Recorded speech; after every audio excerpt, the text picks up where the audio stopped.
Before we dive too deep into working with Illustrator, I think it's important for everyone who watches this course to understand exactly what Adobe Illustrator is. In so many words, Illustrator is a vector-based drawing application used for creating artwork that is infinitely scalable. That's right, I said infinitely scalable. You see, in contrast to a pixel or raster-based application such as Photoshop, Illustrator draws elements using paths. You can think of these as wireframes if you'd like, but fundamentally, Illustrator represents these paths and shapes mathematically, so it's able to reproduce those elements at any size. Now, don't worry if you're not a math whiz. You don't have to know much about math at all to use Illustrator because Illustrator does all those calculations for you. Now, a picture's worth 1,000 words, so let me visually show you what I mean when comparing vector elements that Illustrator produces and raster or pixel-based elements produced by other programs such as Photoshop.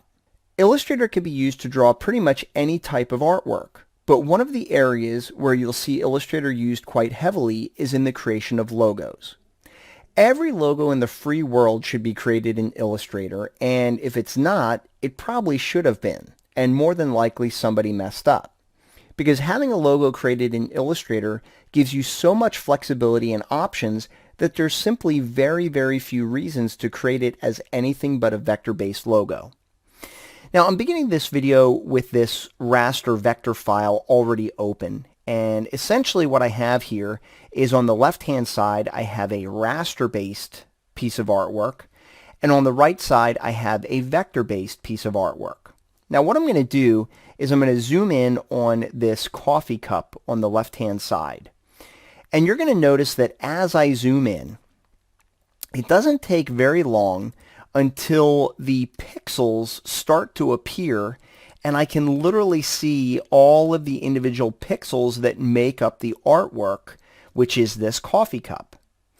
Now I'm going to zoom out and then I'm going to come over here and I'm going to zoom in on my vector-based artwork. Now watch what happens in comparison. You know, at this point, I'm getting close to where I was with the previous artwork, but I'm going to keep on going. And you'll notice that no matter how far I zoom in on this artwork, you'll notice in the tab up here, I'm zoomed in 64,000%. Now that's really magnified. However, I'm only doing this to make the point that even at that magnification, you'll notice that the lines are crisp and clean, and there's no pixelation in this artwork.